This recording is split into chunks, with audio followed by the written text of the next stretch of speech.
Alrighty then! Good evening, good afternoon, and welcome, one and all. My name's Michael. I'm the Dead Aussie Gamer, and welcome to Pathfinder 2nd Edition Gatewalkers. This amazing and wonderful RPG adventure featuring these incredible Patreons who support the channel, keep the lights on, and allow me to do all these cool, crazy, wacky, and amazing things here in the Twitch space. Guys! Say hello to the folks at home. When I hit the button, now you can... I am now. You guys excited for today? It feels like it has been an age. It hasn't been. It's been a week, but, you know, it feels like it has. It's been a long week. Does anyone else have a long week? I hope you guys haven't, but I hope, you know, like, it just feels so long. It feels like, you know, took me ages to get here. Had some detours, you know. Had to climb a mountain and stuff. Live in a shoebox for a while. Yep. Yeah, that's it. 100%. Yeah. So, before we kick off, guys, what are we doing here? We're playing a tabletop role-playing game. A role-playing game is basically a storytelling adventure that involves a game master, myself, telling an adventurous story. The story in question is The Gatewalkers Adventure by the lovely folks at Paizo. And then, of course, my players, my lovely and infamous Patreons, supporting the channel, get to play on these seats, involving themselves in the game through the vehicle that is their characters, who serve as the protagonists of the story and the decision makers, the arbiters of whatever happens, and so on and so forth. So yeah, that's what we're doing. Now, before we kick off, we have some people to thank, people that help us look as amazing as we do here on the channel. First of all, we have none other than our amazing folks at Hero Forge for the wonderful art you see on screen here. All the character tokens and that are made using Hero Forge, so go check those out. Those are amazing. We then have Fantasy Grounds for our VTT of choice, which of course is what connects all of my players to each other. The maps, the dice rollers, everything allows us to play the game and enjoy from all scopes and all walks. And then, of course, we have Sirenscape for the beautiful sound effects you will hear throughout the course of the session, because every epic game deserves to sound epic as well, and that is precisely what we intend to do. So there you go. Right on. Now, before we kick off, of course, no adventure is complete without getting to know the characters at heart. So, first and foremost, I'm going to throw it to my players to tell you about themselves and the characters for today's session. Starting off with the amazing Lashara.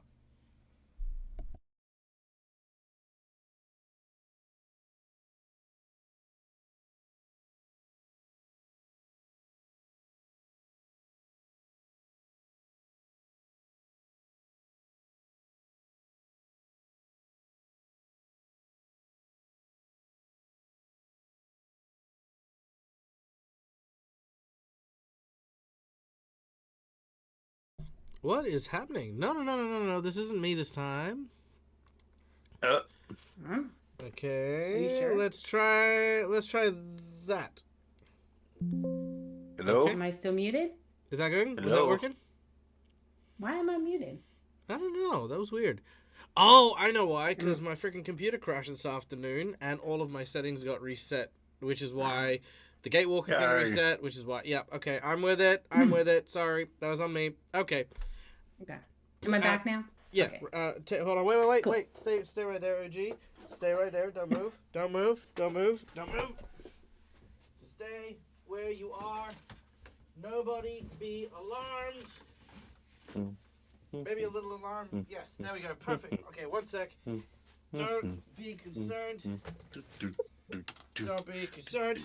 Don't be concerned. Don't be concerned, Dag. I'll be right back. Hi. So, how's everyone doing?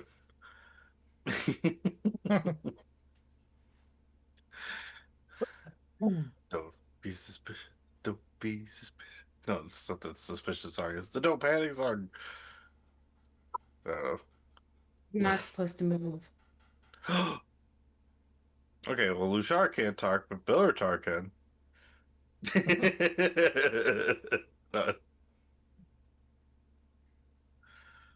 uh, do Oh, I forgot to put on Sirenscape. Okay, he's not here. He won't know if I move a little. Oh, wait. Dog's running around his house like a fucking lunatic. Take two. Oh,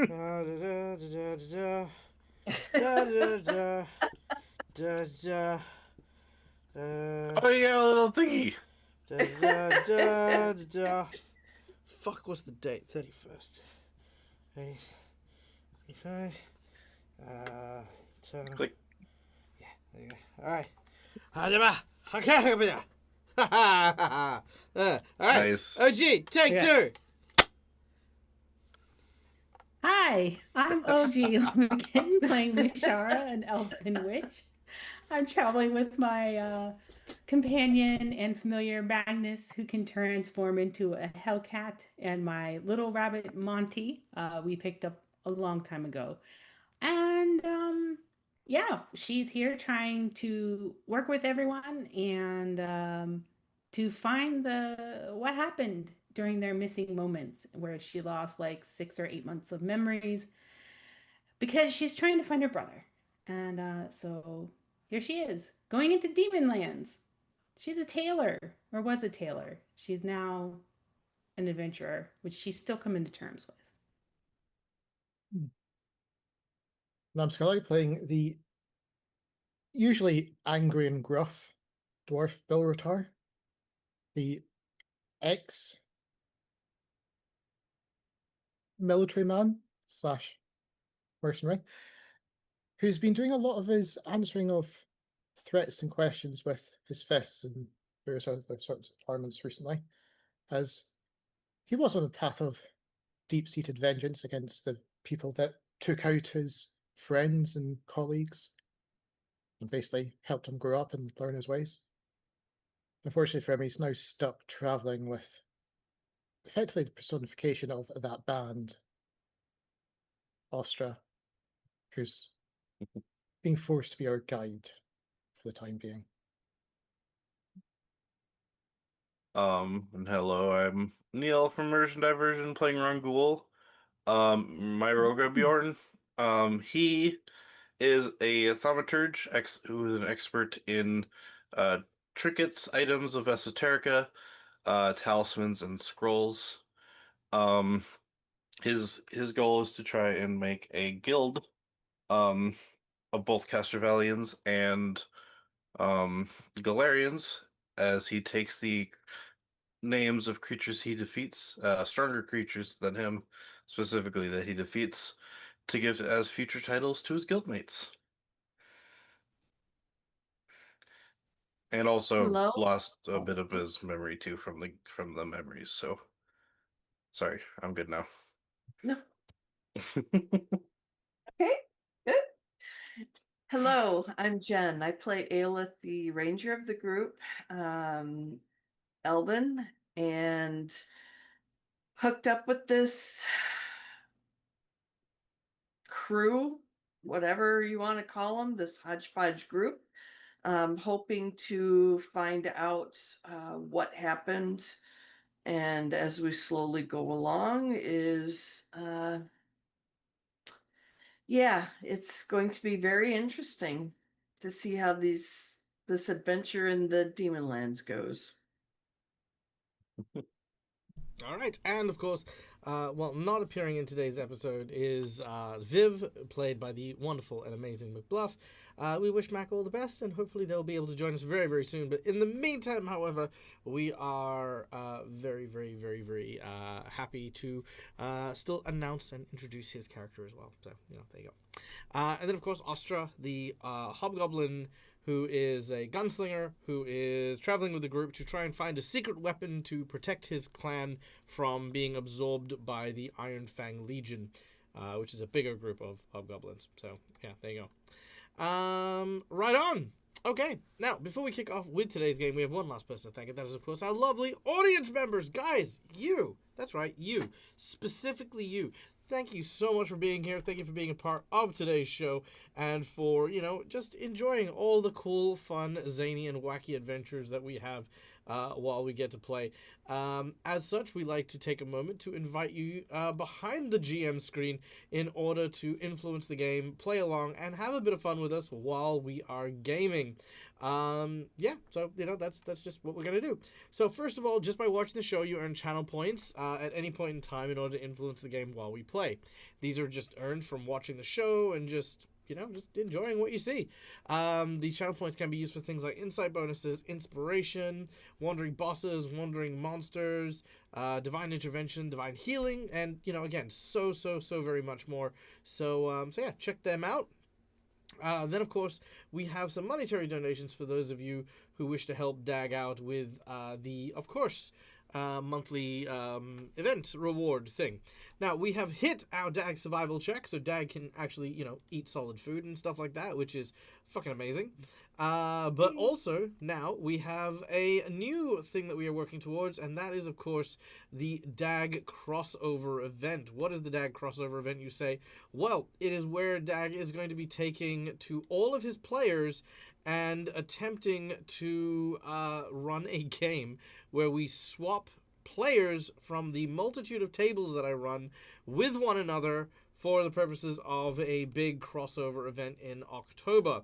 So we're going to be saving up at the end of both September and the rest of August, which is like today.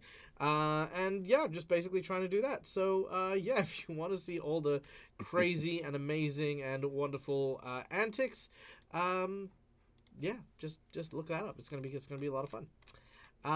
First of all, if you want to donate, we have some monetary donations here, starting off with our $5 donation, which of course is hero points for our wonderful little red marks here, or these purple marks as well.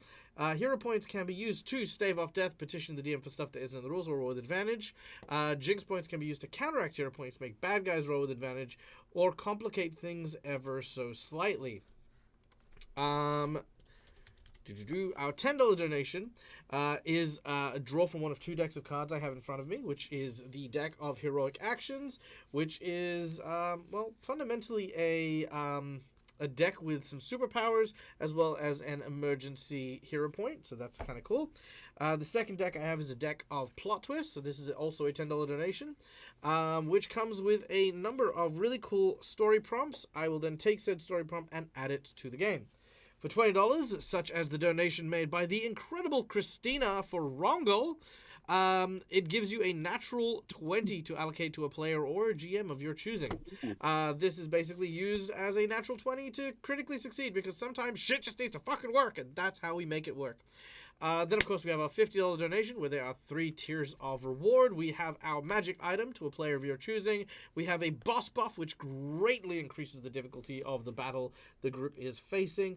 And, of course, we have our special draw from the Harrow deck, where we read out a prophecy from the infamous Harrow deck and give our players a number of rewards based on the first of all, they just get a basic bonus to a stat associated with the draw, and then if they fulfill their prophecy,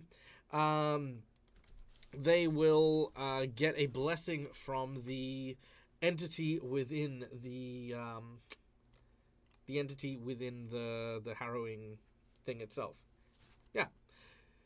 And then we have our $100 secret menu item. Now, I'm not gonna lie. Yeah, because you know me. I'm always a person who's very honest about my stuff, my finances, all of this sort of stuff. So I will tell you guys this. This is bait. This is pure and simply, it is bait. Why is it bait? Well, because Dag had to pay his rates, then he had to pay a whole bunch of freaking tax stuff. And now Dag is sitting here with like $3 in his account. So yes, this is bait. Cookie Monster Steve in chat brought up something very interesting. How funny would it be if a member of the this Council of Moral Rectitudes decided to go after our group in order to, I don't know, do something. We'll figure it out. Well, here I am thinking to myself, how funny would it be if I, after everything that I've done, decided, rather than creating a paladin to come up and tell you guys how to live your lives, what to do, and, what's wrong with everything that you are pretty much doing in your life, if I literally had a German Shepherd as a anthropomorphized German Shepherd, follow you around with no other purpose than to rules lawyer you throughout the rest of the campaign, to simply tell you how you have been failing to uphold good, peaceful, and kind things. So that is what we're going to do. We are going to have a German Shepherd, who is German, who will tell everyone how to follow the rules. And if they fail to follow the rules, he gets so upset he forgets how to speak English. So yes, that is our bait for today. And as always, yes, we do indeed allow for group splits and the like. Yes, it's just this is also all in good fun. So as always, if you are going to donate, please donate generously, but please donate responsibly as well. So that is Question: would this dog be related to Chief in some way? I would say there could potentially be room to say Like a that cousin. to say that because this will technically be an anthropomorphized animal, so it is an awakened animal for all intents and purposes. So I mean there could be plenty of room to say that that this entity, this person, may have once been Chief, if that is what the person who donates wishes it to be. Considering the timeline, it could be a descendant of Chief. Or a descendant, yeah, that's true. It's true indeed. Yeah, could be. Oh my goodness. Okay. Sorry, I was laughing. Right. Okay, well there you go. All right. So yes, that is our thing. That is what we're doing. All right. You guys ready? Hell yeah. Awesome. I love it. Yep. Okay. Then, without further ado, except for the ado I'm going to take just for 2 seconds here. Okay. So, when last we left our heroes,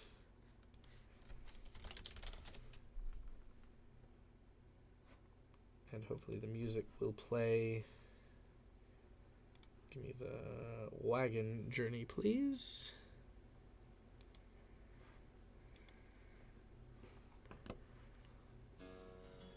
Perfect. Okay.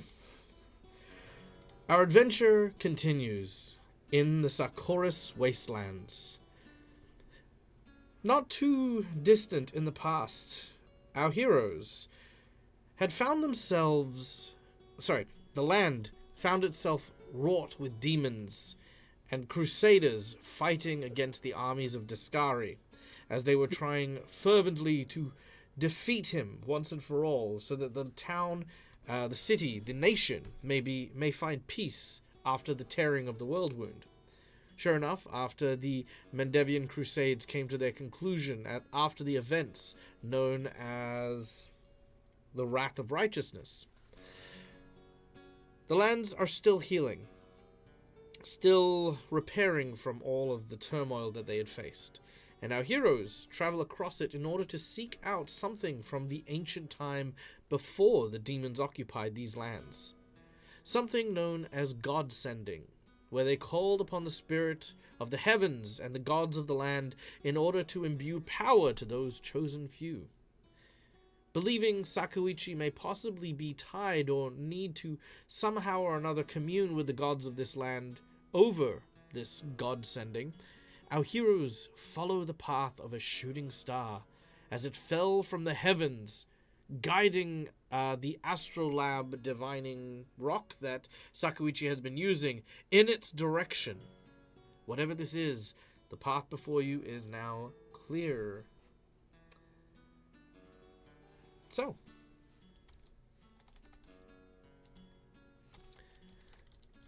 our heroes contemplate a few things as their journey continues.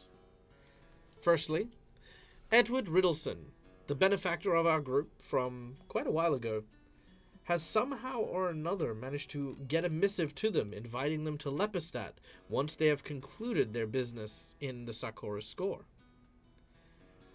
Secondly, amongst that letter, he also let the group know that Sakuichi herself seemed to also be a Gatewalker unknown to our heroes.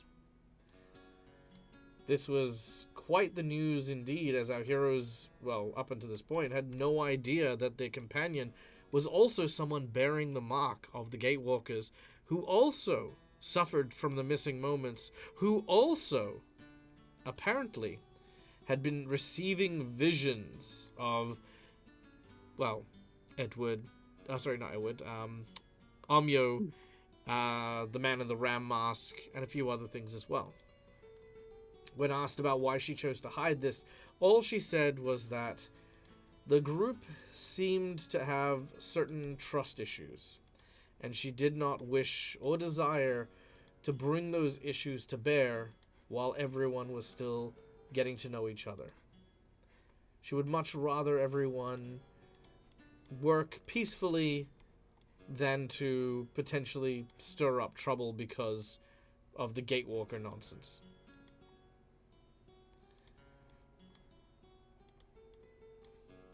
So, these thoughts are what cloud your mind as you travel. It's still a while before you reach the site, so it is up to you what you would like to do when you are traveling.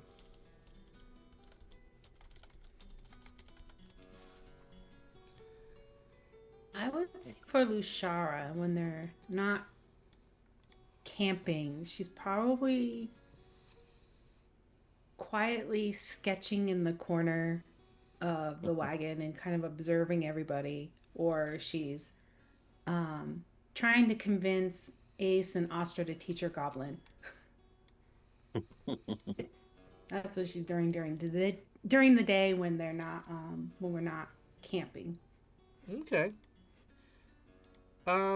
Ace is more than happy to teach you Goblin. Ace would actually be quite excited to teach you Goblin. Yeah. When you level up, we can start working on that as a particular thing for you. All right. Rangul is going to be resetting his now that he's got a chakram back, he's gonna be turning that back into his weapon implement. Mm-hmm. But kind of looking around, seeing what everyone else is doing. As he kind of being still the new person to the group, he wants to for sure know what everyone's kind of capable of, but he's also kind of held back a bit. So Held back in what way? just he's a bit like shy with new people. Just a bit. Especially while he's doing his esoterica works. Just because he's kind of concentrating. Okay. But yeah, if anyone wanted to talk to him, he would kind of be like almost a little bit distracted, but at the same time he would conversate if anyone wanted to.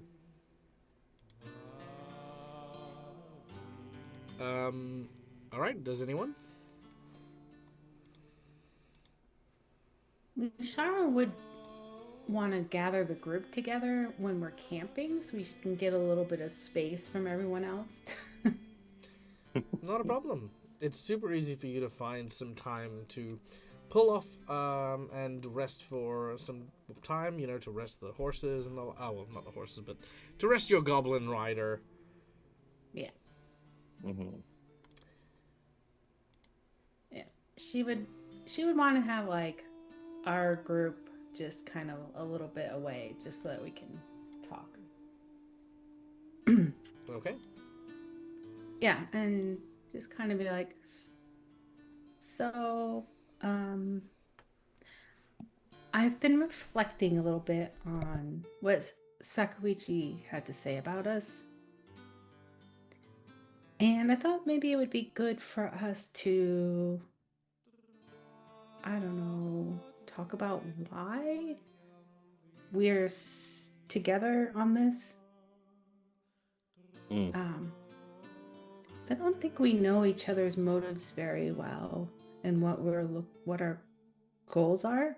Maybe that would help us, I don't know, align better.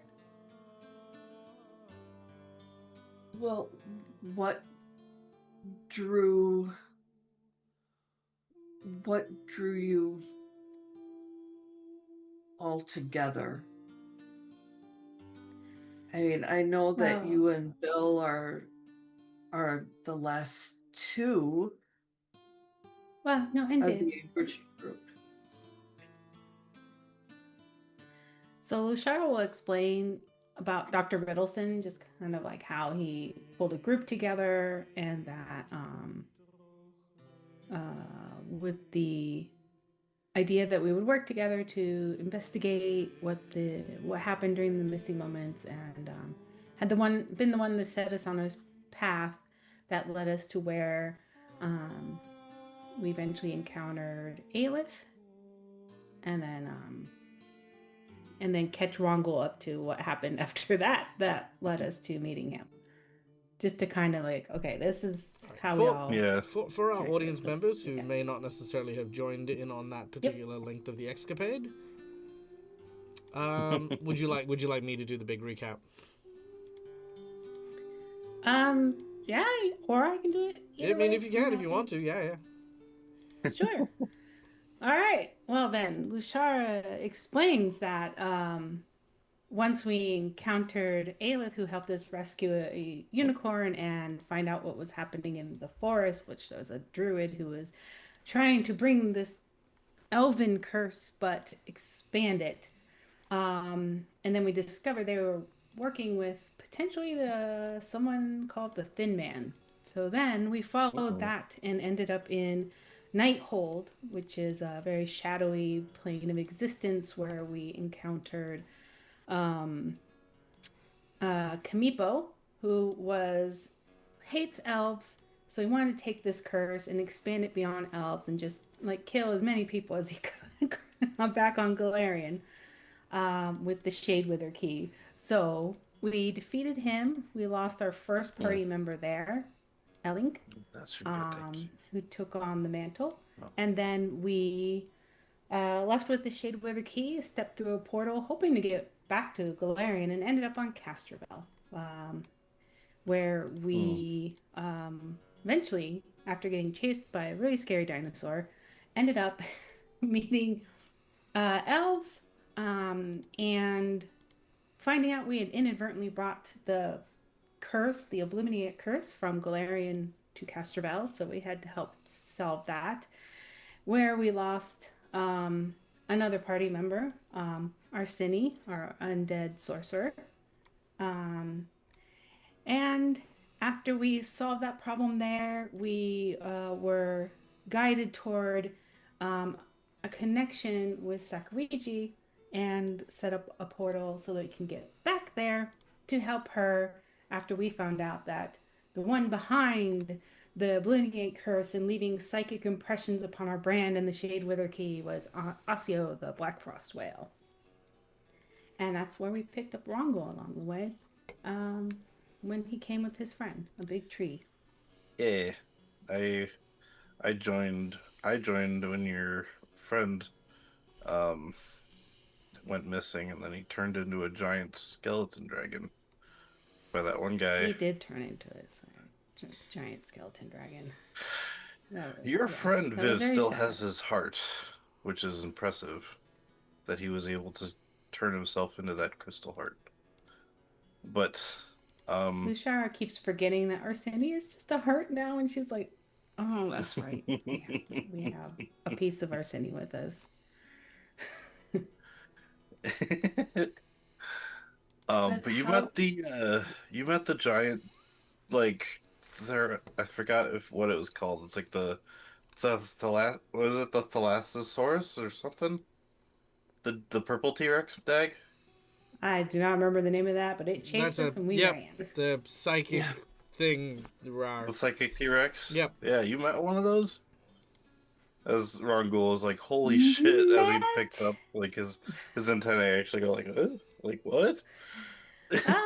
Not so much met as fled as rapidly as we could. Well, at least you went face to face with it. That is impressive. And it tried to eat us. Of course. Those things are big. Yes. I'd even It run was from terrifying. Very terrifying. and maybe in a bigger group, I think it could be possible to fight one. But yeah, no, I've tried to avoid them as best as I could. So yes, Yeah, they are I very much understand terrifying. why. Yes, very much so. How did you meet up with this professor? Well, he found me. I assume it's probably the same for Viv and Bill, and she'll look over at Bill. Yeah. At this point, Bill will probably mention, especially since most of the group have seen his rage against the Hobgoblin groups, that the professor mentioned the fact he might have been tricked because his pull to these gates was to seek his revenge, and finding out that it may not have been satisfied is what actually caused him to follow along. In the process, Bill will effectively admit to the group that he's trying to use them to find the answers of who potentially tricked him. You might pick up the fact that that might not go too well if he ever finds them, given what's happened. I But mean, he'll admit to try to contain his rage when that happens. I should meet this doctor someday. He sounds very knowledgeable. And you yes, trusted him. he's well, Yeah, how did he know you were here? I don't know. I don't know how he found me. But he found me and said he was working with a lot of Gatewalkers to try to find out what happened to our memories, and I desperately am looking for those answers. Was he himself because- one? Yes, Dr. Riddleson is also a Gatewalker. Oh, maybe that's what his. Maybe that's what he can do. That's how he found you. Maybe. That's only a guess. Everybody's got a little bit of different abilities. I know. Usually Gatewalkers have some kind of ability tied with them. You said you've mentioned you guys were Gatewalkers, but I've never actually seen you do what you can do. You've seen me do actually. Rangul has seen you do the eye blast. Yeah, Okay, the fire blaster. got it. I know I've seen Bill Ratar shoot beams from his eyes. And usually I forgot, do the symbols on us glow when we use our abilities? No. Oh, okay, I wasn't sure if they glowed when we used our powers from the gate. And I've obviously shown you that I, have, gotten. I've walked through a gate as well as I show them the symbol on the back of my hand. And you've seen my arm grow bigger. Yes, I've walked through a gate as well. One that was on. Would there have been gates on Castrovel also? Yep. That is just something I've never asked. Okay. Yeah, I've walked through a gate that was on Castrovel, so. But I also have missing moments. What led you to the gate? What Home, did you see? a new home. I saw family, friends, new colleagues. My goal is to make a guild of both Castrovalians and well, at first it was Castrovalians. I wasn't expecting at first to come through because I don't think there's a guild on Castrovel for an adventurers guild, but There was something similar. okay. Something similar to what you guys have here. I've read up the Pathfinders Guild, correct? Yes. I mean, there can always be more than one guild to kind of help across. So, I figured, we could make some kind of guild for a new group of, not specifically, like, I think the Pathfinder Guild, it sounds like they are chosen. Me and Neil actually doesn't know how the Pathfinders Guild works for, like, if they're chosen or not. But, make a guild for everyone. But then coming through the gate, with you guys, knowing that there's another place. Well, actually, no, sorry, the elves came through, and they were on Castrovel, but they originally came from Galarian, correct? Yep. The elves that were on Castrovel? Okay. So, I think Rongul actually might have known about, Galarian as well from the elves. He just has never been there, so, or I guess I've never been there, so, or here now. But now that I know it's possible to come here, I figured why not make a guild both here and on Castrovel with a way to get to both, if there's a way to get to both. Then maybe I can find a spot. But right now, my goal is just to learn about the creatures on this planet, so if people from Castrovel come here, they can know how to deal with said creatures, and then same vice versa for you guys. Like, if anyone joins, I can teach them about the creatures on Castrovel. So far, all I That can go sounds nice. based off of You're is. muted, Dag, by the way. Okay, I want to take a quick pause here. Sorry. No, you're fine. You're fine. I just I wanna talk about because you know how in these games we do like to talk Yeah. about yeah. You know what's coming, Neil. I know you do. Oh. So let me break it down for you. You were on Castrovel, and you heard of this planet in your solar system through the elves who came from that planet originally. The opportunity arose, and you went through that planet, or through that portal, with no real plan on how, where, or why you could travel back, knowing full well that there was a singular device used very limitedly to connect the two places. And your goal was to create an adventuring guild that would travel between these two places. But then also, you're looking at animals and stuff. And then also, if people want to ask you about Castrovel, just in case someone's just walking around, it's like, gee, potato farming is really fucking hard. Wish I knew more about Castrovel, though. Shame that no one from this planet that we realize doesn't have intelligent life isn't right around for this moment for me to be able to ask these prudent questions so that they can answer my burning question as to, can I grow potatoes on Castrovel, right? What you're doing here, Neil, is what I like to call story salad. Story salad is you've chopped a ton of pieces and ideas together, you've thrown them into a pot, and you've mixed them up. Now, the problem with that is a story and a plot and a quest and a motivation is given to drive you in a direction, specifically to drive you for decision-making things. For example, let's look at Lashara, who's on a quest for their sibling. Now, if I, at this point in the story, introduce an idea of, you see a mark upon a tree. This tree mark that you see is half of a symbol that you and your brother used to use when you would signal each other that this was like a secret hideout. Now, for example, without asking, Neil, what do you think would happen if I were to put that into the story to Lashara and OG's character? What would happen? I mean, that would be what the new important quest would be. Is just us going to find her brother.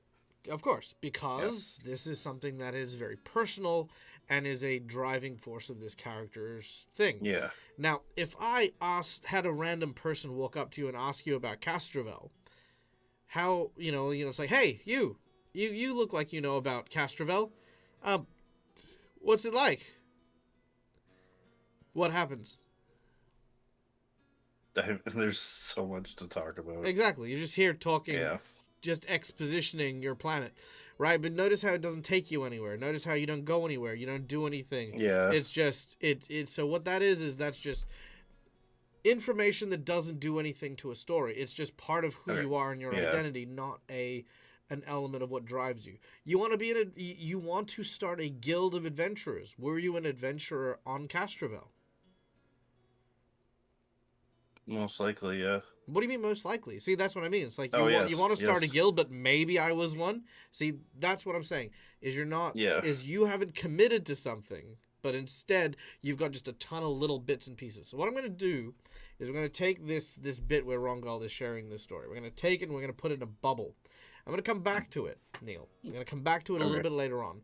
Because what I want you to do with Rongal before we kind of build this, because this is a great scene. This is the campfire story. Everyone knows, well, people who've watched my channel for long enough know that I give space in the campfire scene for precisely this. But you need to shape this, right? Less salad and more find something meaningful to commit your character to. It doesn't have to be the main story.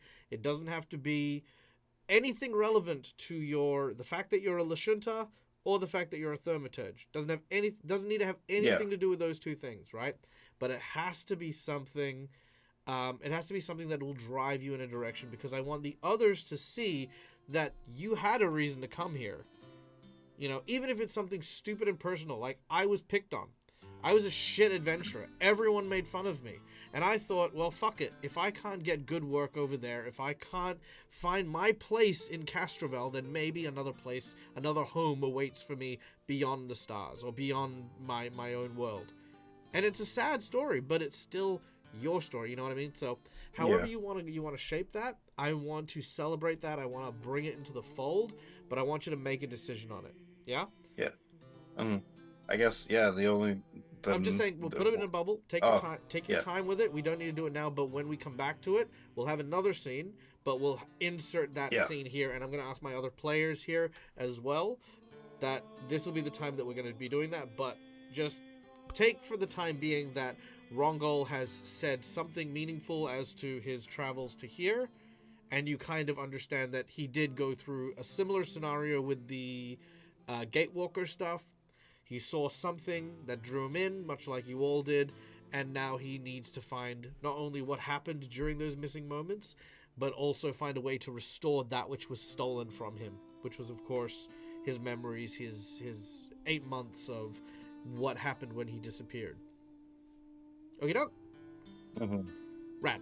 Thank you for going on with me on that, because I want to, like I said, I want everyone to have a good time and I want everyone to tell a story, but I also want to help. I know I could talk a bit when it comes. No, it's not even the amount of talking. It's the quality over quantity, right? Because there's a lot of different stuff, but none of that stuff, if I as a DM went with it, would go anywhere. Do you know? Yeah. And that's what I want, is I want to go somewhere with some of the stuff that you bring into the thing, because I want to focus on your story, and I want to tell your story too. Cool? Yeah. Awesome. All right. As you guys prepare to turn down for the evening, is there a watch that you guys are setting up? Aelith will be on watch. Yeah, given where we are, we should definitely do watches. Someone's going to be on watch. All right, could I have a volunteer roll me a d4, please? I can. Right. I'm just waiting for you to come up saying the bad thing is going to happen on Bill's watch yet again. Okay, 3. This is going to be on Rongal. Who? Okay, Rongal's watch. Okay. Let me just change up the music real quick.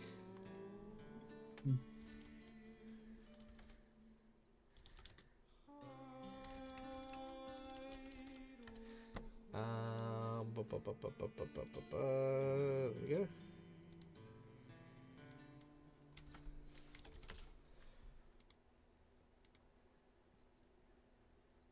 Okay. Music for a dark night.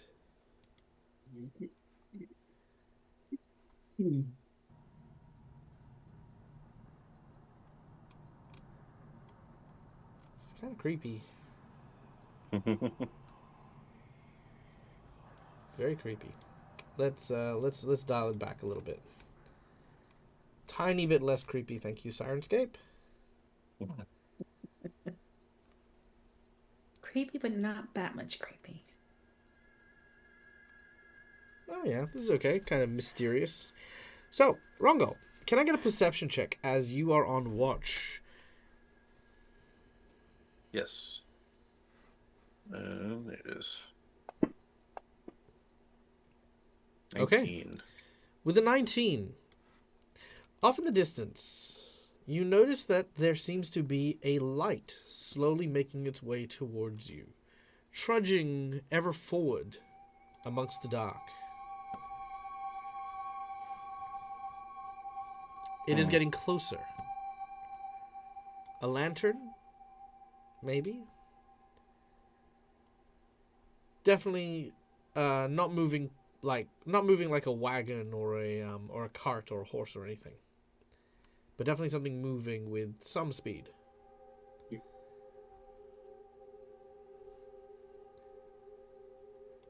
How far away does it look?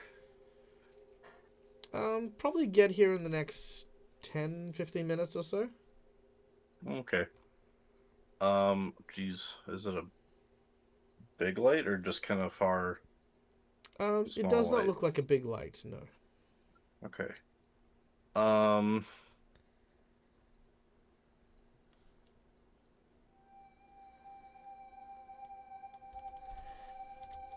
think I will wake up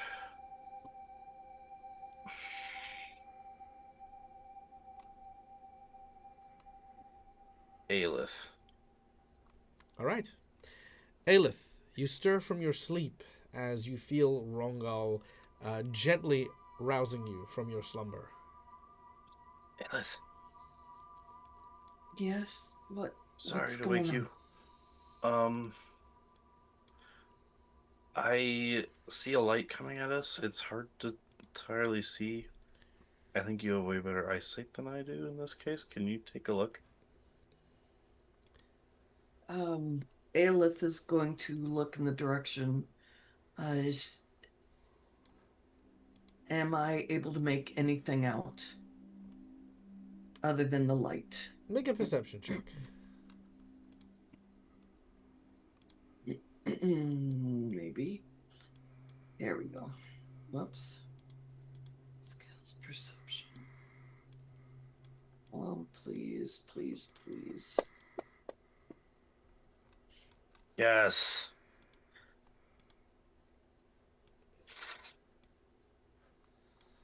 Okay. With a 32, indeed, you do see something heading in your direction. It appears to be a traveler.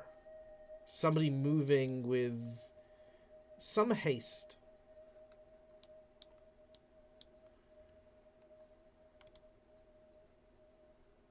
It's a traveler. They're moving rather quickly. We need to wake everybody else up. Okay. And looks around. Is there any place around our camp area where we could take cover if need be? No. In these Badlands, there is no trees, no large foliage, nothing like that. Okay. I go to wake up Bill and Lashara. All right. There's somebody moving towards us at a rather quick pace.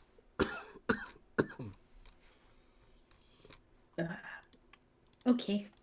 Char's just like rubbing her eyes and stumbling out. Like, okay. Given where we are, unlikely to be peaceful, I imagine. Mm. You want to break camp and or wait for them? Well, did it seem to only be one traveler? I imagine we can handle one traveler, and they might not necessarily be hostile. don't know. What do you all think? Hmm. Y'all have more experience being out here in these But, situations. I don't think it's more so much that. Bill will just look at you thinking, given where we are in the scar, Mhm. That's why she's like, I'm still new to all this outside the city stuff. They could be Yeah. okay. Go to wake up She's the rest smart, of our not traveling- necessarily the wisest. Yeah. All right. You awake We the should whole wake- camp. Yep. yeah. All right. As you awake the whole camp, they, Sakaguchi gets up and all the others. There's a traveler. Okay. Yeah. They all draw weapons. Everyone's like pulling up their crossbows and loading them up. They pull out their swords and their clubs and things. You watch as Ace McTrustman person pulls out a gun. All right. Didn't know you had that. Yeah, no, you can't be too careful. All right, guys, let's kill this guy. Woo! Oh, wait, I thought we were going to see what they wanted first.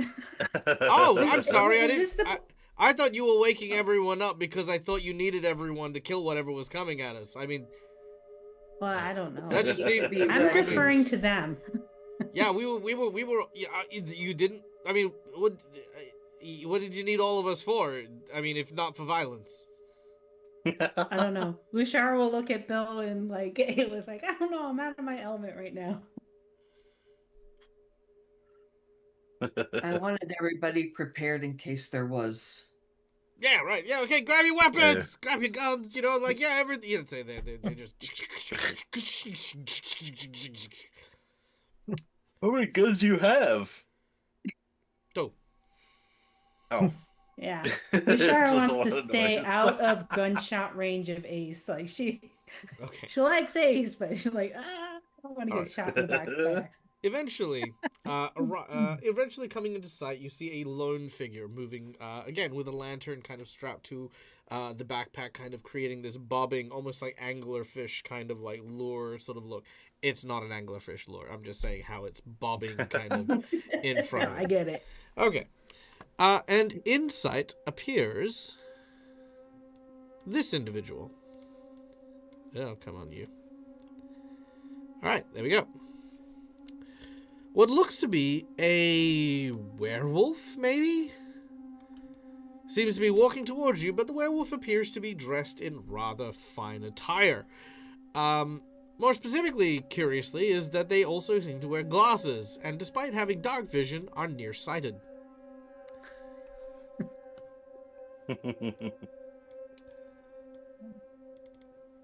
They continue their approach, and as they see you, they appear a little bit out of breath. Whew. Ah, Does it look like he's being chased by anything? no. Oh, okay. He says, good evening. It is lovely weather. I find myself, at least for the time being, enjoying at least the goodness of a brisk night's walk. I hope I haven't caught you at a inconvenient time. Wait, you're taking a brisk walk out here? Yeah.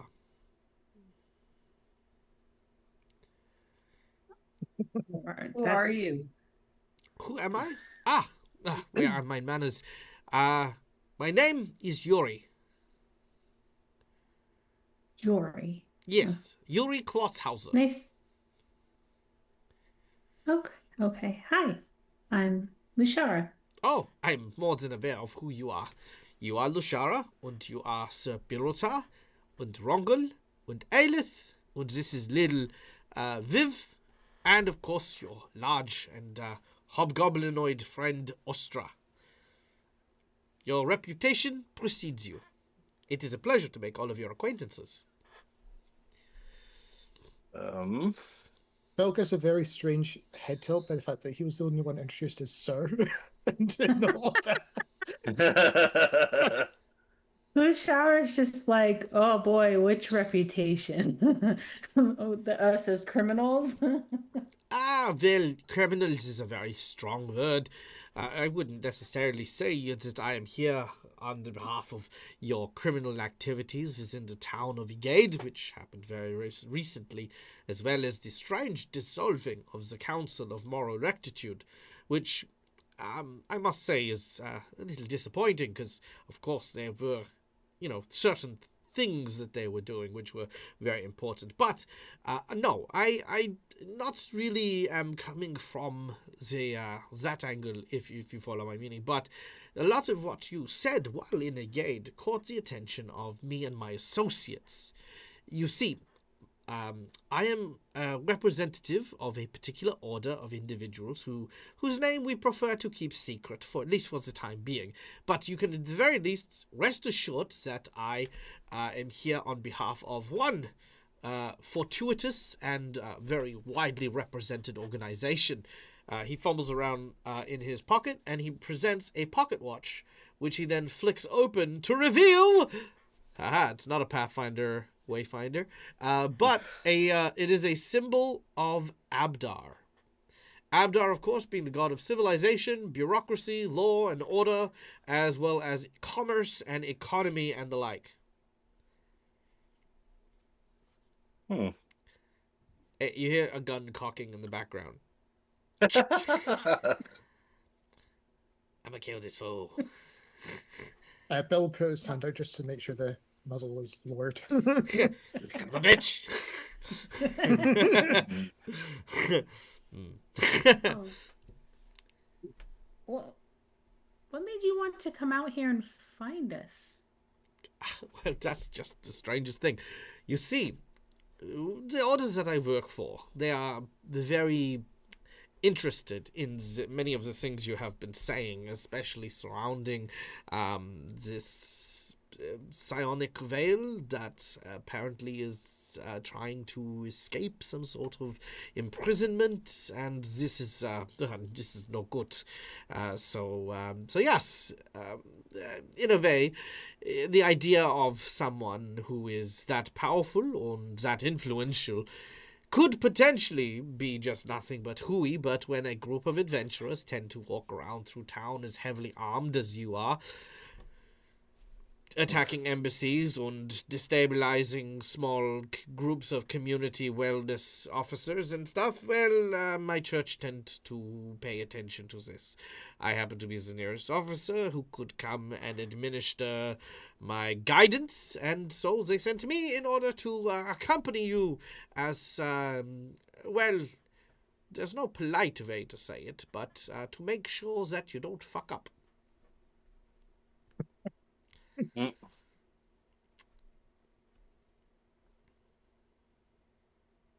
Okay.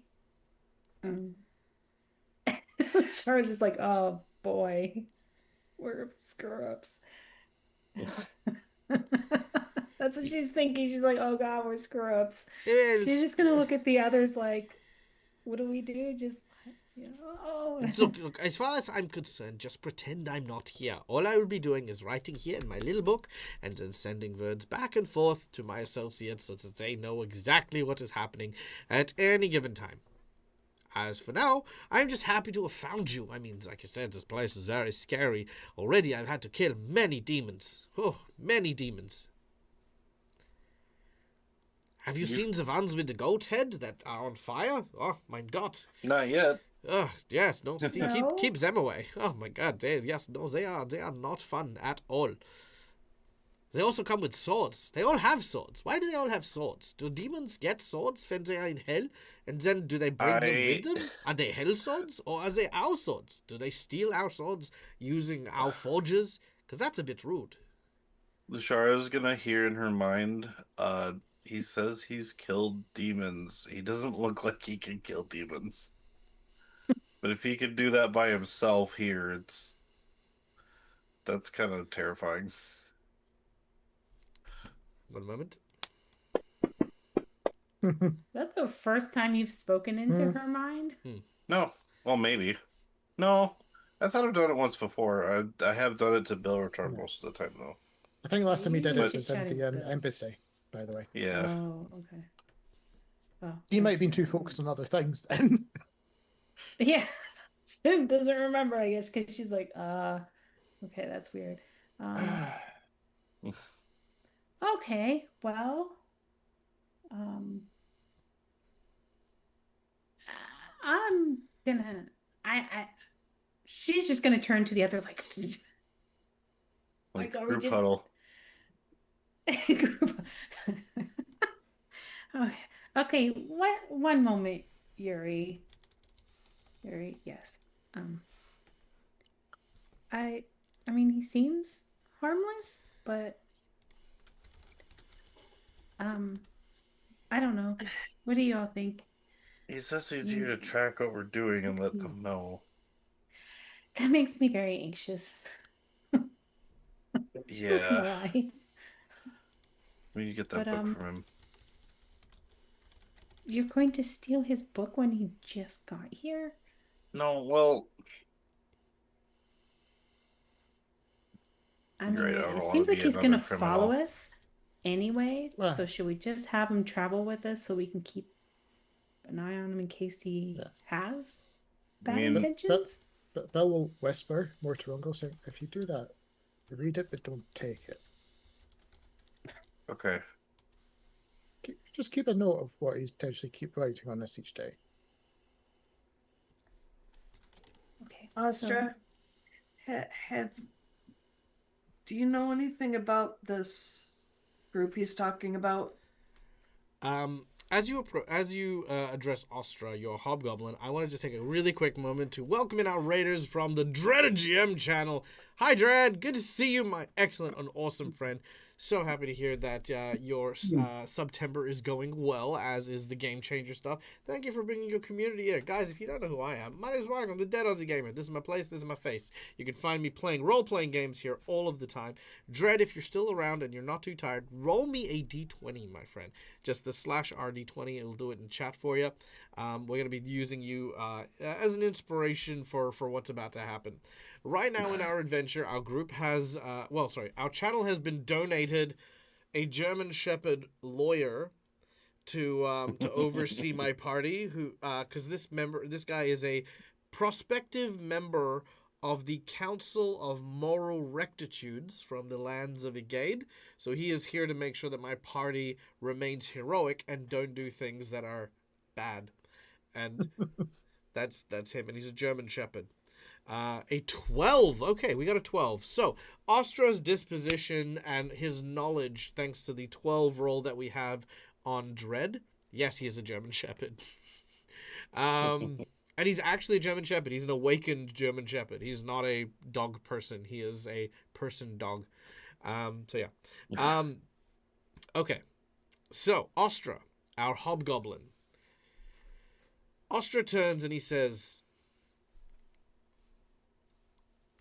"Look, as far as I'm concerned, the Abdarans are a bunch of pencil-pushing pricks who don't spend any time out in the real world. They spend all of their time getting other people to do their dirty work for them. They're bankers, lawyers, just the worst sort. But as for the other organization, well, I've heard rumors of a number of secret groups that work throughout this area. During the Mendevian Crusade, some Ustalavic people who used to specialize in ancient artifacts, hidden lore, and sealing magics and the like used to go around. Their name escapes me, but from the way this guy talks and the way he moves, I'd say that it could be that. But Ustalav isn't what it used to be. If you push him a little bit, maybe you'll learn something. Ustalav all but fell when the Whispering Tyrant rose.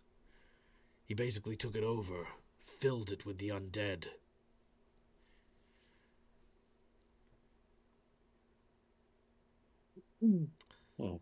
But if he thinks he's going to tell us how to behave, he's got another thing coming, because I guarantee you I am not listening to this dog of the Abdarans." You see what I did there? All right. Well, that's Austra's 2 cents. Huh. All right, well. Thank you, Dread.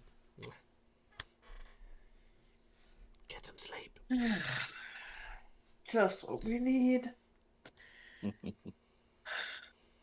Well, I mean, I think he's just gonna follow us anyway. Yeah. Oh yes, no. If I mean, if my presence would be a problem, don't worry. Even 1 second of this, I will ensure that I will fend for myself and have my own resources. I've been given quite the stipend in order to be able to provide for myself upon this journey, and rest assured that I will do nothing to obstruct or to interfere with your current quest. I will make sure that I am quiet as a mouse. Yeah. Are you a journalist essentially? I think for the better purposes of it is to say that I am this journal person that you are talking about, yes. But instead of providing information to everyone, I simply provide it for small amounts of people who can handle such delicate information. After all, we don't want to spread widespread panic by telling everyone that a giant psychic veil is about to break from its seal and rule the world with an iron fist. You know, it's not very good publication. Okay. When you put it that way, no. Yeah. All right, well, Like I said, don't worry about me. I'm not even here. okay. Well, I guess. Come meet the rest, I guess. Okay. Wonderful. wunderbar! This is wonderful. Thank you. Okay, as you introduce him around, he does seem very sociable. He definitely like gets to know people and stuff. And Yuri very quickly, is sort of like, hey, this guy doesn't seem so bad and stuff. Everyone eventually goes back to sleep and returns to slumber. However, you notice that Yuri doesn't. He stays up a little longer and just continues to scribble and write in his journal. He seems to be writing quite a lot in his journal. Gary, get some sleep. You Yeah, must have taken a toll getting here. You said you fought a ton of demons. Oh yes, no, lots of demons. But yes, no, don't worry about me. I am a bit of a night owl myself. Just need to get the old paperwork done, and then I'll be off to bed first thing. But you go ahead. I'll be even quieter. Aelith is not going back to sleep. Mishara's tired. She's going to sleep. She's curled up with Magnus and Monty, and we're all just a nice little warm bundle of fluff. You go to sleep. Almost pulls the hood more over his head just so he doesn't get You can any. hear. All right, you do so, and in the morning you awaken. You awaken. Ooh, I love this. To the sound of water running, which is quite odd because you didn't have water.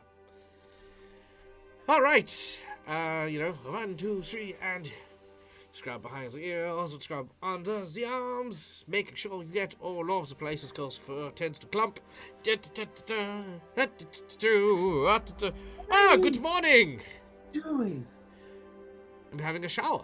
You notice that he is, water appears to be appearing above him and then pouring down onto him, while he is behind like a steam cloud, because this is all very hot water and stuff.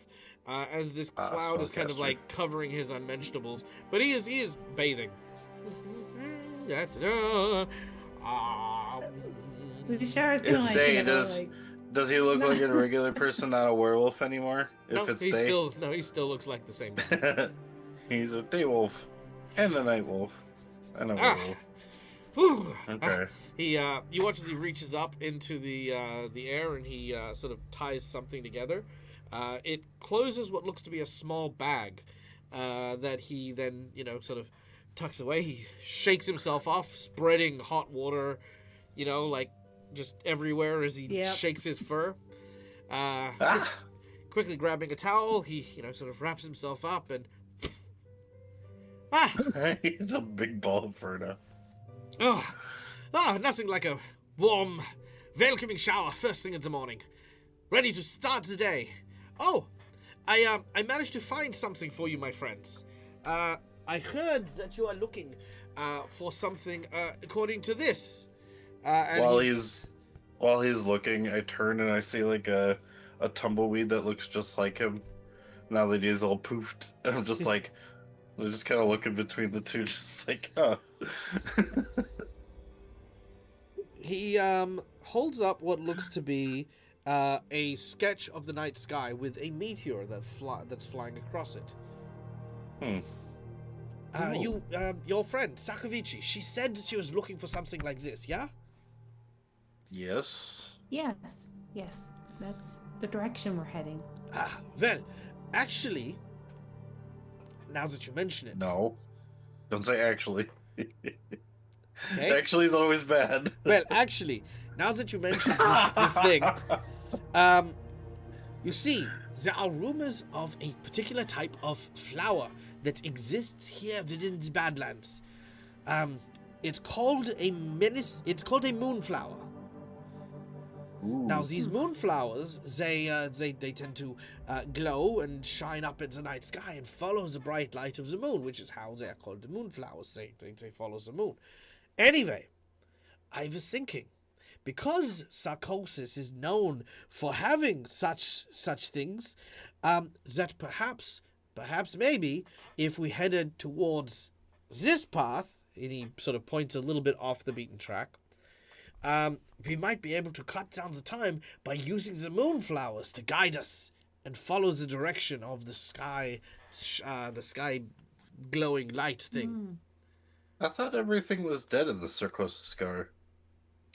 Well, the moonflowers, they are a little bit unique. They're not like the common flora that exist here. Instead, they are like schnappy kind. They are the eaters of meat. Oh. Oh.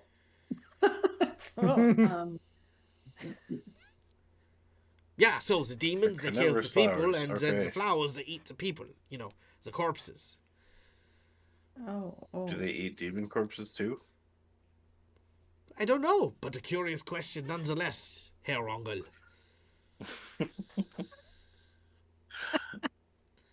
Rongo's questioning why he didn't sense these flowers earlier when he tried to sense if there was any plant life across the Sarcosis scar. And I did tell you that there were plants.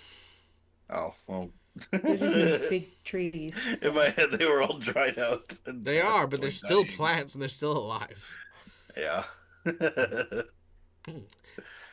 Ace basically says. Interesting. Okay. Ace basically says, wait, hold on. So what this canine companion is now telling us is that we gotta go towards something that eats people.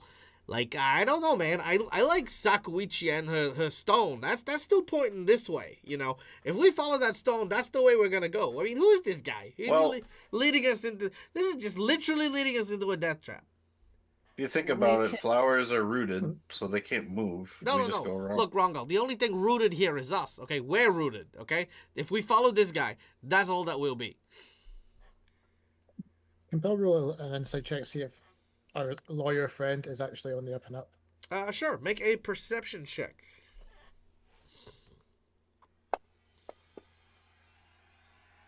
26. Ooh. With the 26, you get the impression that he is trying to make himself valuable, but obviously, like, you don't sense any ill intent. He's not trying to lead you to your death, but maybe his sense of what is dangerous and what isn't dangerous isn't exactly the most reliable. As Ostra was saying before, Abdarans tend to be a little bit more indoorsy than they do outdoorsy, so they tend to underestimate certain things. He's going off of his book knowledge rather than his real life knowledge, basically. Yeah. But it's not malicious or, stuff like that.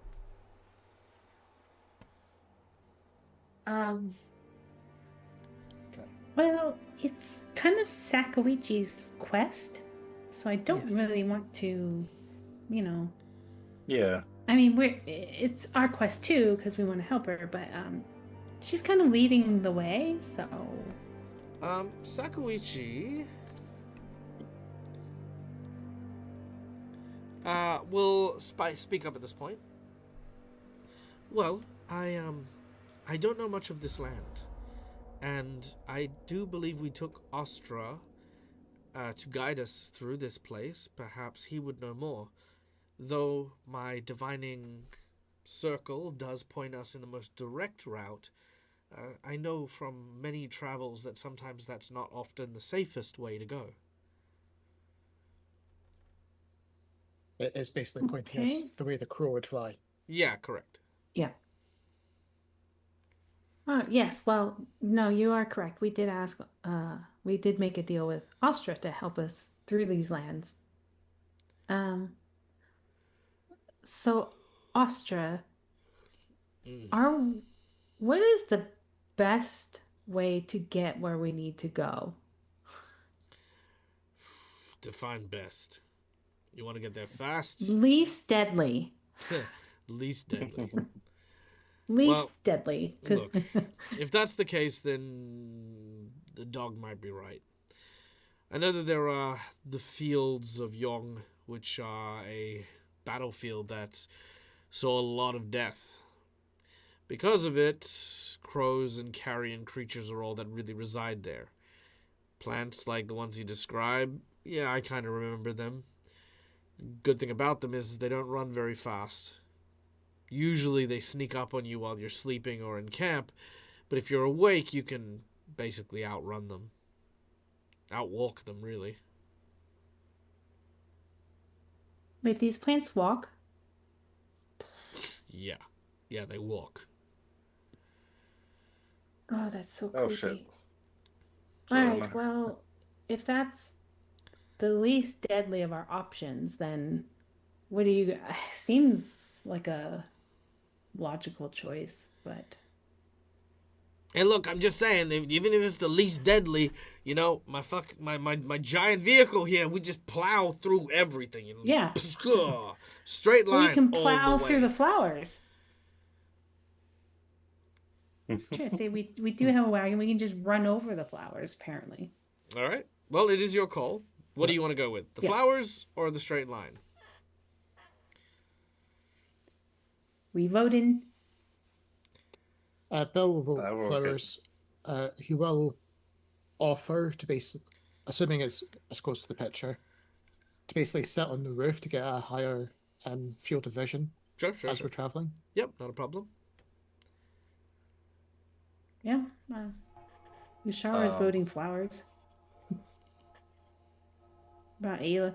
I'm and down for Mongol. flowers. Aelith? It appears we're going flowers. Aelith hates this place. She's like, there's like death Bellatar, everywhere. I hate it. You said you're going to be on the roof while we're traveling, Bellatar? Yeah, so Bill will offer to sit at least to be like a higher watchman, so you can see more in the distance in case we're about to stumble onto something. To at least forewarn us. More to forewarn Ace as well. Yeah. Take this, and if you'd like to, put on your armor. It's called Hunter's Bane. It's a talisman I made this morning during preparations. If you happen to get hit from something unseen, it'll let you know where it is. Okay. Yeah, I'm gonna give him my Hunter's Bane talisman. Okay. Okay. You begin I to would travel. drop that on him. Ushara's just gonna sit with Ace because she's actually kind of getting used to Oh, this yeah, we should wagon. go. It's kind of fun. Okay. Aelith, where are you going to be sitting? She is definitely by one of the windows where she can kind of go back and forth to keep an eye out on things. If Bill is up top, she wants to at least be keeping kind of a ground level look and preparing in case we need to attack. or defend. Not a problem. All right. You travel for the better part of 6 hours. Until further up ahead, you can see exactly the scene that was described to you. A barren waste where scars litter the earth from the great and mighty battle that transpired here. You can see skeletons and bones littering the ground. They crunch under the wagon wheel as you pass by. Further up ahead, you notice something. One of these flowers. And you hear a noise. It is the sound of a whinny. A horse. It seems to be in trouble. One of these creatures seems to be in hot pursuit. I say hot pursuit. It is moving at 20 foot. The horse is moving at 25, but it is slowing down. It seems tired as the roots of this creature start clawing over the ground and dragging itself towards the animal. The horse seems to be struggling. Every step seems to be labored, almost like it had been moving and running all night to try and get away from this predatory plant. It's within 20 feet of us, you said? No, it travels at 20 foot. Yeah. Oh, okay, sorry. We're seeing it at a distance as it's doing a slow chase, basically. Yeah. Yeah. Oh, the poor horse. All right. They should save the horse. If the horse is here, it's possibly its rider might not be far away.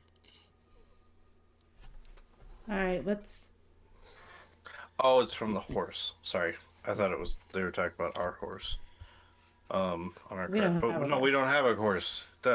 Sorry. No, but can't let Forgot. the plant eat the horse. That's just we can't leave the horse.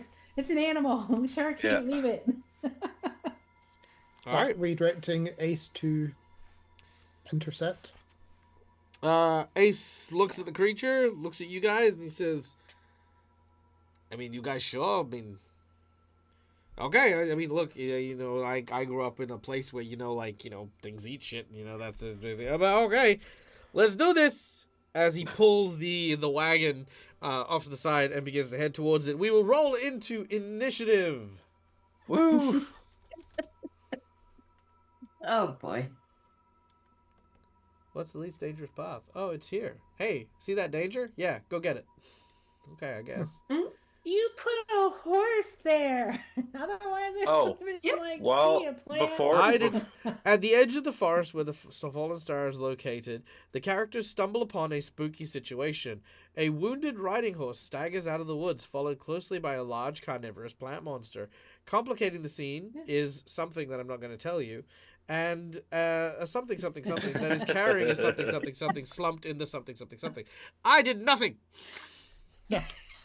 Weakly, he described it as a horse slowly going away, which implies it might have information that we might need from up ahead.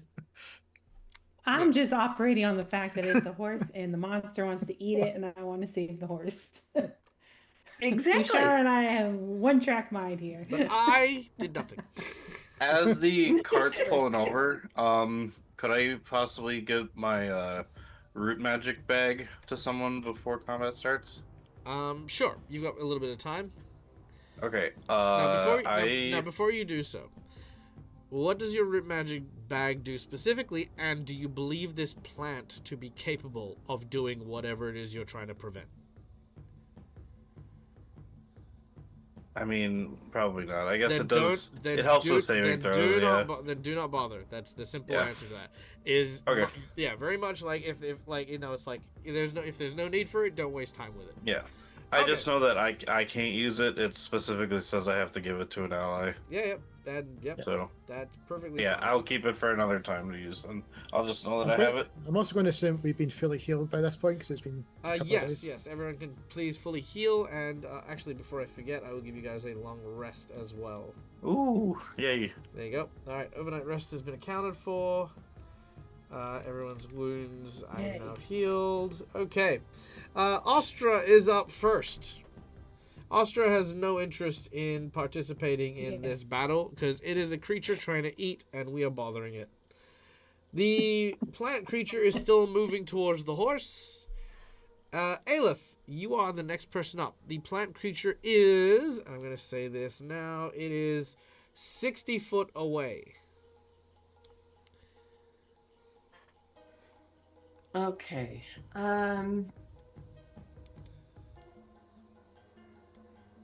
I think she's just going to, let's see.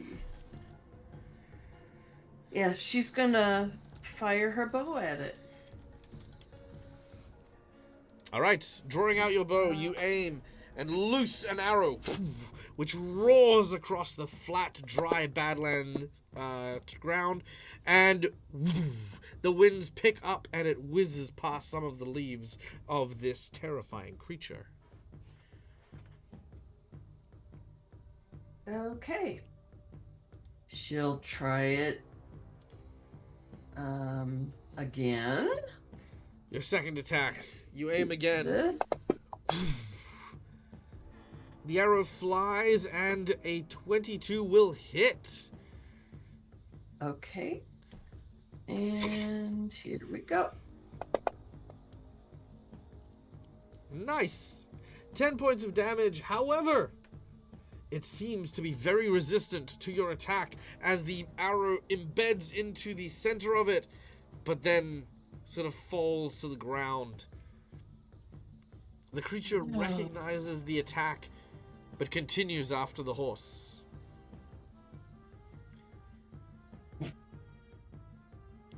Okay. Let me see. She'll just try one last time. All right. Third and final See what attack. happens. You take a deep breath. Boom! A natural 20 as you Damn. land a critical hit. Okay. Roll your damage Here we and give me a go. number between 1 to 5 as your arrow not only finds purchase but penetrates through and out the other side. It deals 12 points of damage to the beast. What's your number? Let's 5. 1, 2, 3, 4, 5. Okay. Piercing. The wound is deep and it begins to spit out this greenish ichor. It just sort of flows and as it is now sickened 3 from your attack.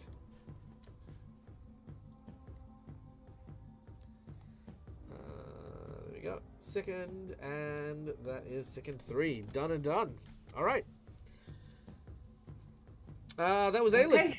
Bilratar. Yep. So with the wagon still being 60 feet away, Bill will jump down onto the floor and sprint roughly about half the distance with 2 actions. Okay. Bilratar So he's moves. close enough. And then with the last action, with with the fire of an animal potentially being wanted for information, Mm-hmm. he'll use the deviant ability for his blasting beams to fire a bolt of fire. Ooh, From very sounds of nice. this. All right. So, as your deviant ability begins to manifest, what was your deviant creature, by the way? I think it's the dragon type. The dragon. All right. So scales begin to sort of appear underneath your eyes as you channel that pyroclastic energy and launch it.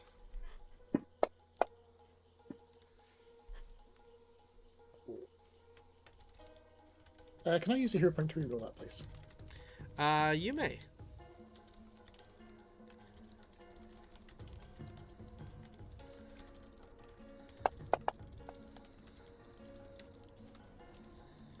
All right, that'll hit.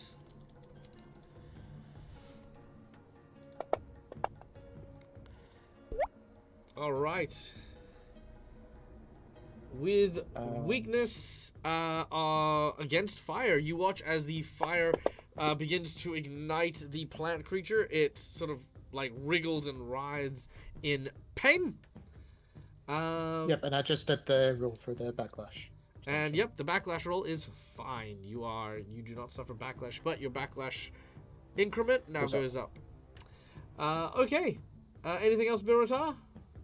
Nope, 2 actions to get there and then 1 to be in range. All right. Find out. Lushara, it now goes to you. Is it still focused on the horse? Or is Absolutely not. It has now turned its attention fully to Birata. Okay. Okay, great. I am. What is this one? 30 feet. All right. For now, I will pull up. She'll grab some needles out of her pocket and fling them toward the plant monster. Let's see if that does anything. Needle darts. All right. Where are you? There you are. Get you. Nope. Nice. All right. We hit him. All right. Okay. As these needle darts fly out.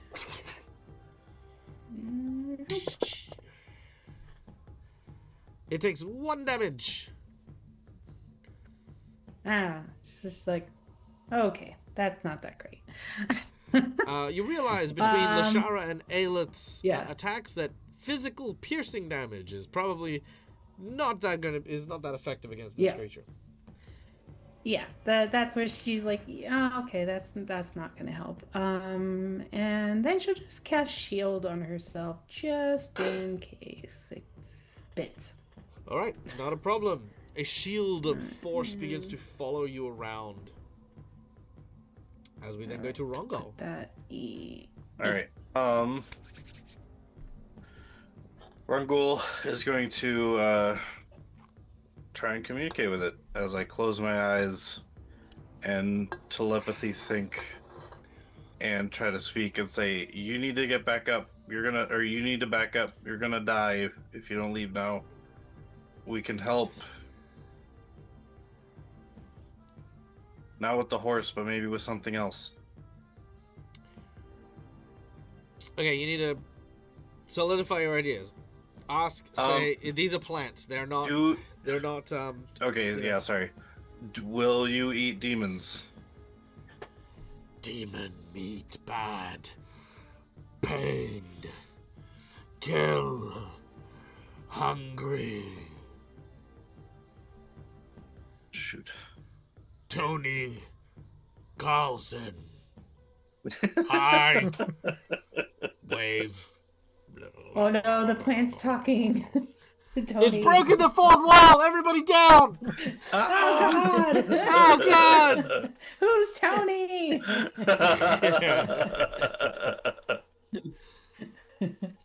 Dang it. Okay. So I don't know if that was an action to try and talk to it. But it seems like it's still gonna be coming after us. I can't let that happen. But it seems to have a mind because I was able to communicate with it. So Marngul is just gonna use that same thought sense to essentially pull force out of these stars as I cast Eldritch Lance. Okay. Yep. Go ahead. Hey, I'm from the stars, and I have No, mind powers. that's not what it is, Neil. Neil, you know what it is? What? It's a, listen, friend, you must leave, or else you may die. Ah! Fuck you, you giant salad bitch! He said he was still going after. I'm gonna give you literally no time to react whatsoever! I thought that was him reacting, him saying You mean in the was middle of your eating turn. friends. Ow. Well, okay, fine. No, it's fine. Sorry. Carry on. No, you've lanced him. Too late. No, I know. Do the lance now, Neil. This is the bed you have sown. No! You will now betray the first creature you tried to befriend, and I want to see you do it with your own dice. The first plant creature since became Yeah, that's an it. element of the green. They then all the green begins to talk about this new guy. Aww. You hit. You know what? No, you don't hit. Do you know what you do, Neil? Hmm. Oh, no. Nat 20. You're you're using your nat 20 Yep. to make me quit? Yep. Oh my god. Son of a bitch. Wow. All right.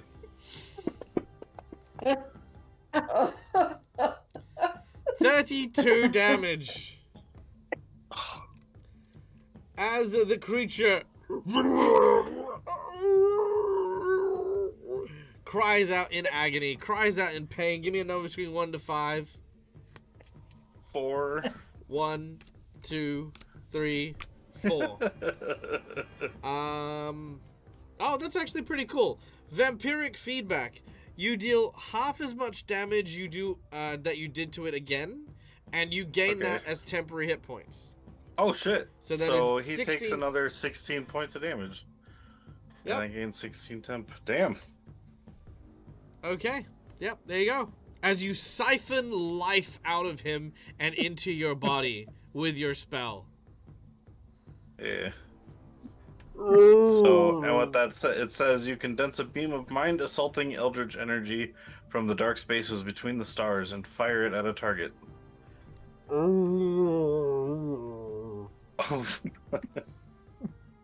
right. And that's my turn because it's 2 actions. The creature attempts to charge Bilrata. Bilrata moving about. Well, you move 25 foot, right? Well, yeah, drop down and move 25 foot, but part of the drop down, imagine. Yeah, no, that's Covers fine. that It's foot. going to double move to get to you. All right. And as it does so, it is going to try and bite you.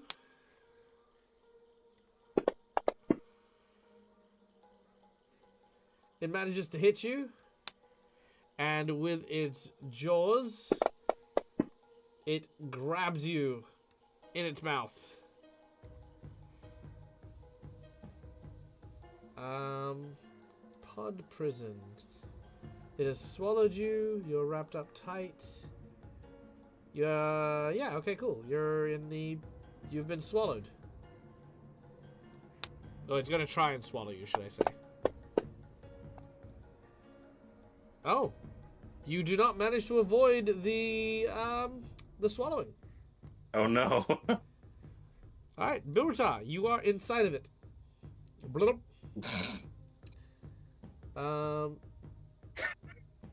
Right on. Oh no. I think every game just had everybody being eaten at some point now. Okay. Oh god.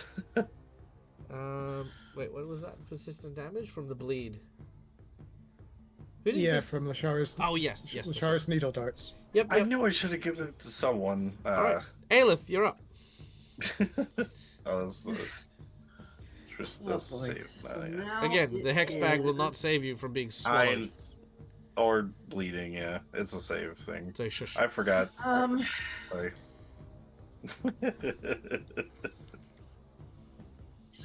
all right, I'm gonna run up to it. Can I see Bill at all?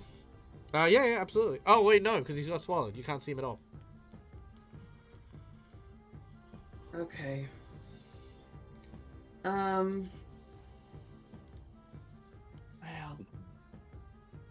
Oh boy.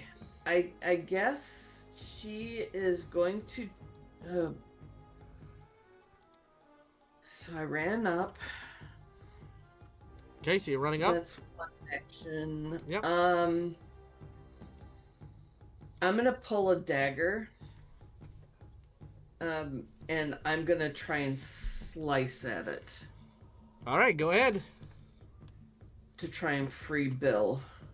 By all So means. that is that. That'll hit. Nice. Okay, and let's do that.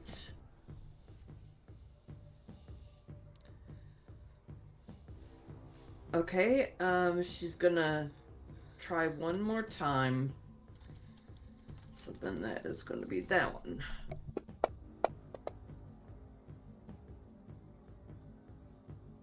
And did that hit? Nope, that missed.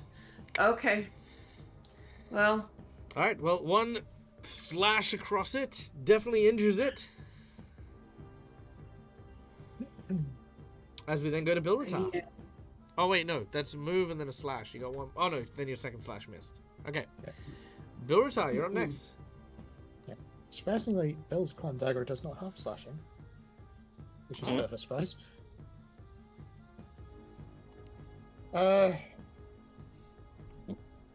Which means that I feel a bit tight, but the only thing that does slashing to try and cut his way free from the inside is actually the great sword, which is very surprising.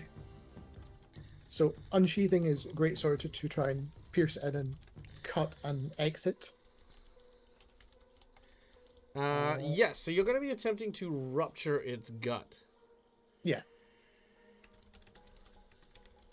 So, nope, not on me. Okay, let's see. Oh, that was close. Oh. So its thing is an AC of... God, where's all its stuff? Okay, hold on. Oh, so you still need to save my hero point, by the way, Doug. Oh, yes. Rupture 21.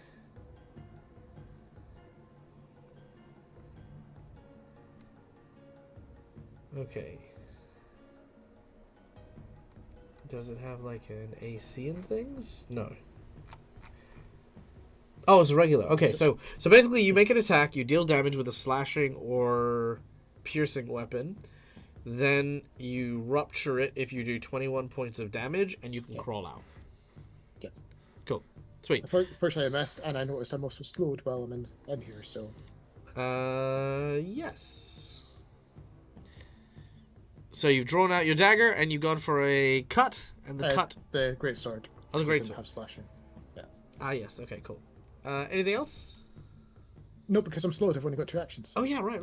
Okay, cool. Carry on. I don't know why I went to, like, you can move slower. I'm like, yeah, you're grappled. I mean... Anyway, all right. Let's see, as you get digested for 18 points of damage, Lushara, it is your turn. Gross.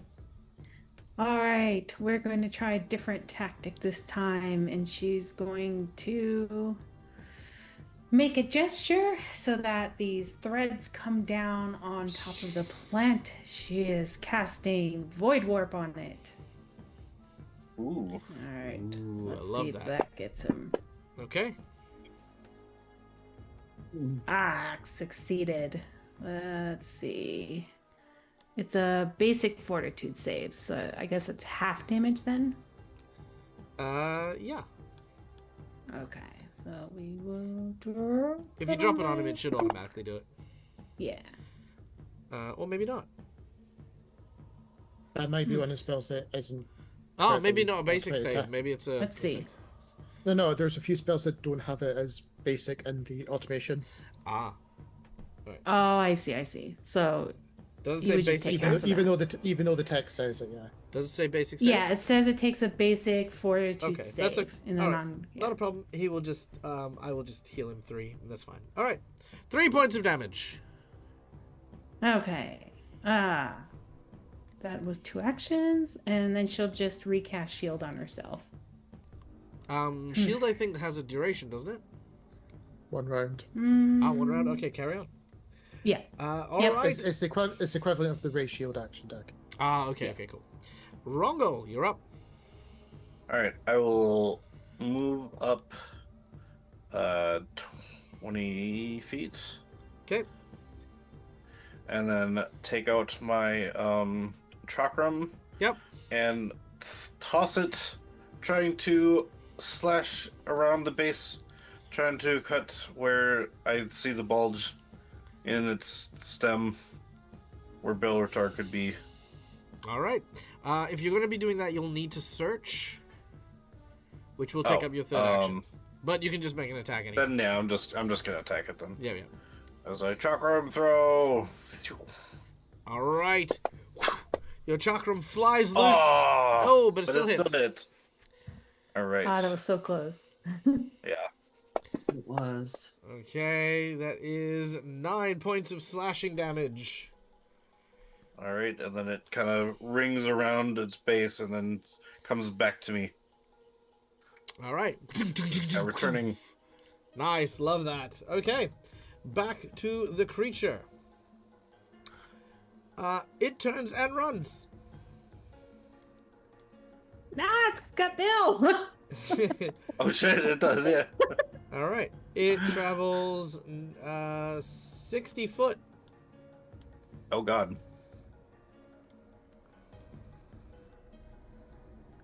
I see. I see. All It right. has its meat. Yeah, it's basically trying to survive. All right. Give our Bill back. Okay. Okay, it is still bleeding. Why is it not measuring that? Oh, because it's been injured. Okay, that's why. All right, so that should be there now. Okay, cool. Okay, Aelith, you're up. Okay, so it ran 60, and I am going to run and dash to. Well, wait a minute. Yes, I'm going to run and dash. To get up to it, and I'm going to try slashing again. Okay. Make your attack. Nice! Natural 20! All right, let's see it. And give us a number between 1 to 5. Let's go with 5 again. 1, 2, 3, 4, 5. All right, that's 5 points of damage. And slashing. Oh no! Until it's healed, it is clumsy and has a negative 5-foot speed.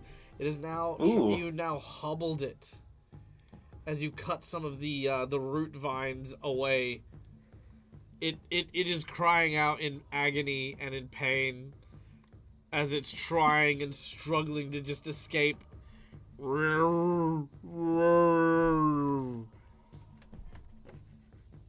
Okay. Bill Rata. Yeah. So I'm just going to move Bill up because he's inside it. Oh yeah, sure. Just for calculating the range stuff. As Bill, because it does say suffocating, so is trying to get out as fast as he can at this point. Okay. Let's see it. So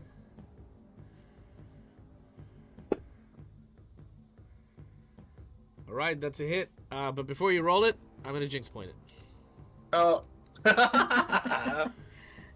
Oh. Give us our Bill. Let's see if he rolls lower. Oh, okay, that's a good one. All right. Because of the jinx point, you do take the lower one. okay, so put it onto normal damage. Oh, is that what the norm button is? Yep. That's Oh, what the normal button is. it cancels on But crit. that is enough. But that is enough to kill it. As it...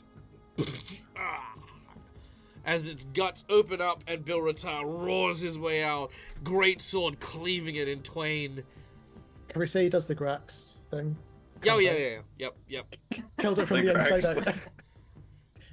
And the creature is Oh, dead. Drax, Its last thought, as it fades away to Rongal, is why?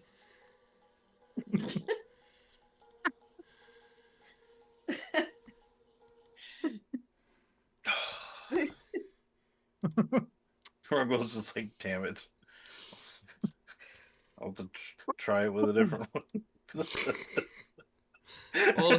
all it wanted to do was survive Eat. one more day in this hard land. It finally found some protein after long searching, hunted it down, then it was attacked by people who wanted it to surrender and then set it on fire. And when it finally got its protein, when it finally got what it needed to survive, they ripped him apart. I was waiting for you to say it was straight in the potions that could beef up its seeds to spawn its next generation. That's true. The whole next generation's gone now. Like, Can't even attempt to get the seeds from it. and the last thing it does, as the petals like sort of like land, is that it turns to the direction that that the meteorite went, trying to like reach to it, but knowing it'll never make it.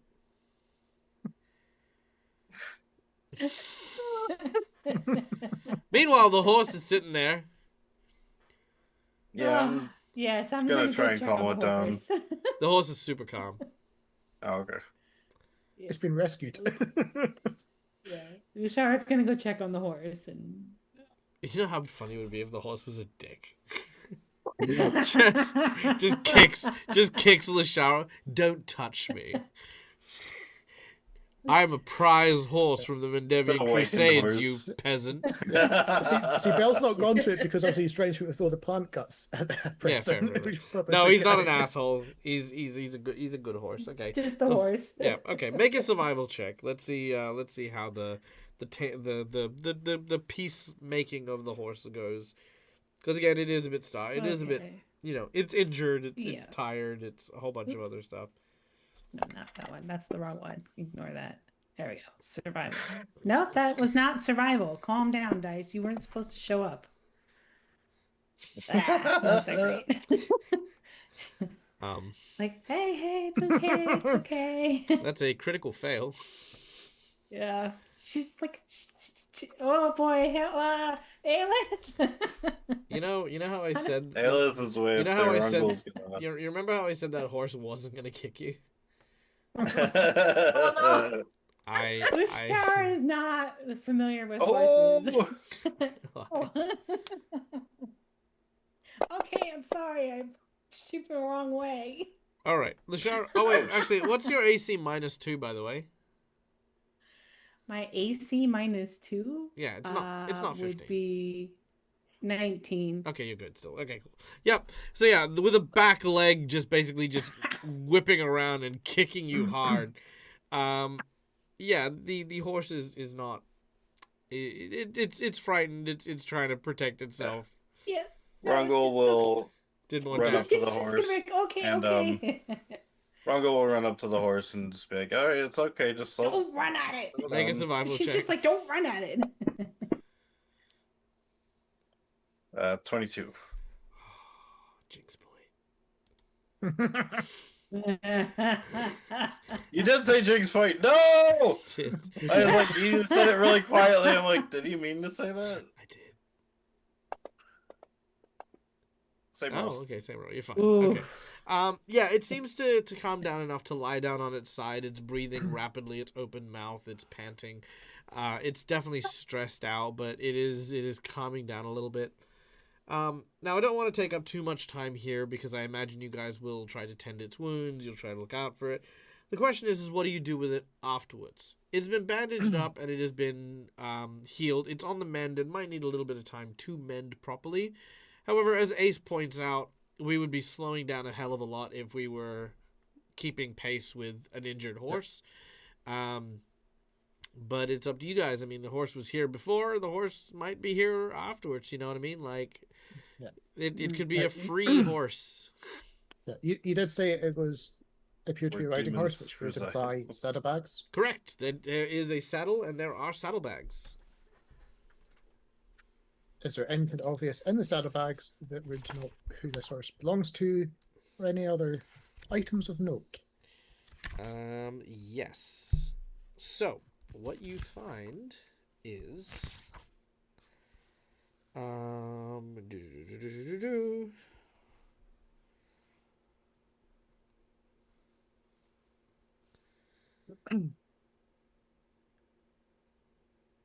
a wanted poster.